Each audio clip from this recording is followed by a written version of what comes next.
প্ৰধানমন্ত্ৰীৰ এনেকুৱা এটা আঁচনি যদি এপ্লাই কৰে তেনেহ'লে মাহত ৩,০০০ টকা পাব। এই আঁচনিত অনলাইন যোগে এপ্লাই কৰিব পাৰিব। এই আঁচনিটো কি, এই আঁচনিত কেনেকৈ এপ্লাই কৰিব লাগিব, অনলাইন ফৰ্মখন কেনেকৈ ফিল কৰিব লাগিব, কি কি ডকুমেণ্টৰ প্ৰয়োজন হ'ব, এই সকলোখিনি ইনফৰমেশ্যন আপোনালোকে এইটো ভিডিঅ'ৰ জৰিয়তে জানিব পাৰিব।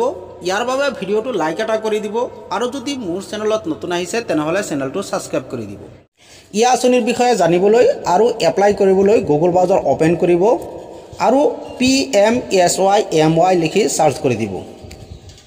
তাৰপিছত অলপ তলফালে আহিব, ইয়াত চাওক এটা লিংক দিয়া হৈ আছে মনধন, এইটো লিংকৰ ওপৰত ক্লিক কৰি দিব। তাৰপিছত আপোনাৰ সন্মুখত এনেকুৱা এটা পপ আপ আহিব, এইটো কাটি দিব। আপোনাৰ সন্মুখত এনেকৈ গভৰ্ণমেণ্ট অফ ইণ্ডিয়াৰ অফিচিয়েলি পৰ্টেল অ'পেন হৈ যাব, আপোনালোকে দেখিবলৈ পাইছে। এপ্লাই কৰিবলৈ ইয়াত চাওক দিয়া হৈছে 3 লাইন, 3 লাইনত ক্লিক কৰি দিব। ক্লিক কৰি দিয়াৰ পিছত আপোনাৰ সন্মুখত এনেকৈ কেইবাটাও ছাৰ্ভিচ অ'পেন হৈ যাব, ইয়াত আপোনালোকে দেখিবলৈ পাইছে।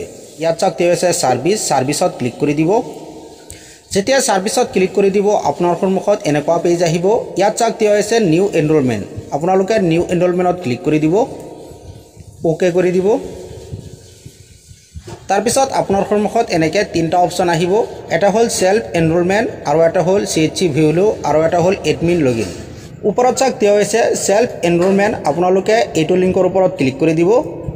তাৰপিছত আপোনাৰ সন্মুখত এনেকুৱা পেজ আহিব, ইয়াত আপোনাৰ মোবাইল নম্বৰটো বহুৱাই দিব আৰু প্ৰচেডত ক্লিক কৰি দিব। আপোনাৰ মোবাইলত এটা OTP পঠিয়াব, OTPটো ইয়াত বহুৱাই দিব, আকৌ প্ৰচেডত ক্লিক কৰি দিব।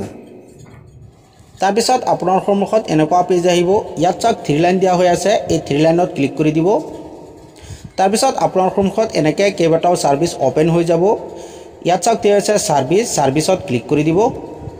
তাৰপিছত আপোনাৰ সন্মুখত আকৌ এনেকুৱা পেজ আহিব, প্ৰথমতে আপোনাৰ এইটো পেজত আহিব লাগিব, ওপৰত চাওক দিয়া আছে এনৰলমেণ্টত ক্লিক কৰি দিব। তাৰপিছত আপোনাৰ সন্মুখত এনেকৈ প্ৰধানমন্ত্ৰীৰ 3টা আঁচনি অ'পেন হৈ যাব।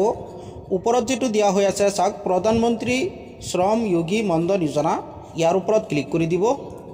আপোনাৰ সন্মুখত এনেকুৱা পেজ আহিব, ইয়াত চাওক দিয়া হৈছে are you registered in e-Shram, আপোনাৰ ই-শ্ৰম কাৰ্ড আছে নে নাই, যদি আছে তেনেহ'লে ইয়েছত ক্লিক কৰি দিব আৰু যদি নাই তেনেহ'লে নোত ক্লিক কৰি দিব।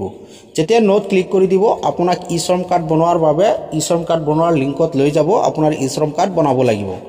যদি থাকে তেনেহ'লে ইয়েছত ক্লিক কৰি দিব। তাৰপিছত আপোনাৰ সন্মুখত এপ্লাই কৰাৰ বাবে এনেকুৱা এটা ফৰ্ম আহিব, এই ফৰ্মটো ফিল কৰিব লাগিব। প্ৰথমতে চাওক দিয়া আছে personal details, enter e-Shram card number, ইয়াত আপোনাৰ ই-শ্ৰম কাৰ্ডৰ নম্বৰটো বহুৱাব লাগিব। তাৰপিছত ডেট অফ বাৰ্থ, ইয়াত ডেট অফ বাৰ্থ বহুৱাব লাগিব। তাৰপিছত আধাৰ নম্বৰ, ইয়াত আপোনাৰ আধাৰ কাৰ্ড নম্বৰ বহুৱাব লাগিব। এইকেইটা বহুৱাৰ পিছত ভেৰিফাইড ক্লিক কৰি দিব। তাৰপিছত অলপ তলফালে আহিব, ইয়াত ইমেইল ID বহুৱাই দিব, ইয়াত মোবাইল নম্বৰ বহুৱাই দিব। তাৰপিছত ভেৰিফাইড ক্লিক কৰি দিব। তাৰপিছত জেণ্ডাৰ নিজে নিজে আহি যাব, ইয়াত আপোনাৰ এড্ৰেছ বহুৱাব লাগিব। প্ৰথমতে চিলেক্ট ষ্টেট, ইয়াত ক্লিক কৰি আপোনাৰ ষ্টেটটো চিলেক্ট কৰি দিব। তাৰপিছত চিলেক্ট ডিষ্ট্ৰিক্ট, ইয়াৰ পৰা ডিষ্ট্ৰিক্টটো চিলেক্ট কৰি দিব। তাৰপিছত এণ্টাৰ পিনক'ড, ইয়াত আপোনাৰ পিনক'ডটো বহুৱাই দিব।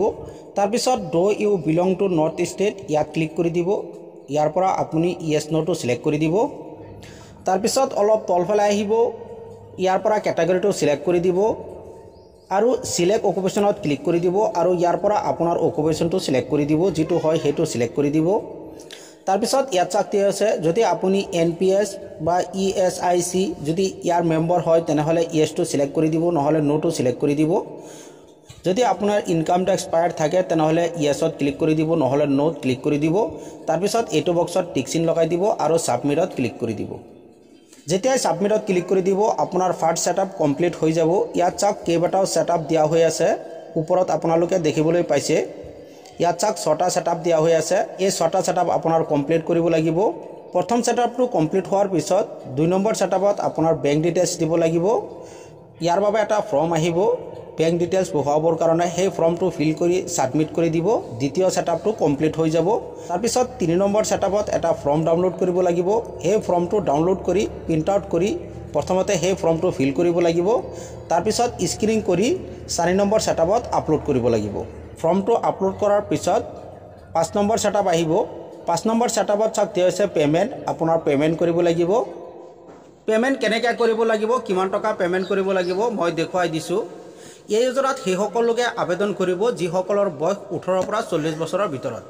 যদি আপোনাৰ বয়স 18 বছৰ হয় তেনেহলে আপোনাৰ কিমান টকা পেমেন্ট কৰিব লাগিব ইয়াত চাওক দিয়া আছে 55 টকা আপোনাৰ পেমেন্ট কৰিব লাগিব আৰু চৰকাৰে আপোনাক 55 টকা আপোনাৰ নামত জমা কৰিব এই টোটাল আপোনাৰ 110 টকা জমা হ'ব মান্থলি 110 টকা জমা হ'ব এই টকাটো আপোনাৰ পেমেন্ট কৰাৰ বাবে কতো যাব নালাগে অটো পেমেন্ট হ'ব আপোনাৰ একাউণ্টৰ পৰা কাটি লৈ যাব এনেকে আপোনাৰ পেমেন্টটো কৰিব লাগিব আৰু যেতিয়ালৈকে আপোনাৰ 60 বছৰ নহয় যেতিয়া 60 বছৰ হৈ যাব তেতিয়া আপুনি মান্থলি 3000 টকা পাই থাকিব আৰু যদি আপোনাৰ বয়স 19 বছৰ হয় তেনেহলে কিমান টকা পেমেন্ট কৰিব লাগিব ইয়াত চাওক দিয়া আছে 58 টকা আপোনাৰ পেমেন্ট কৰিব লাগিব এনেকে আপোনাৰ বয়সৰ অনুমতে আপোনাৰ পেমেন্টটো কৰিব লাগিব ইয়াত বয়স কিটা দিয়া হৈ আছে তাৰ পিছত কিমান টকা পেমেন্ট কৰিব লাগিব এটো দিয়া হৈ আছে এনেকে আপোনালোকে চাব পাৰে যেতিয়া আপোনাৰ 60 বছৰ হৈ যাব তেতিয়া আপুনি মান্থলি 3000 টকা আপোনাৰ একাউণ্টত পাই যাব ইয়াত চাওক দিয়া আছে মান্থলি 3000 টকা আৰু এই যোজনাটোৰ নাম হ'ল প্ৰধানমন্ত্ৰী শ্ৰম যোগী মনধন যোজনা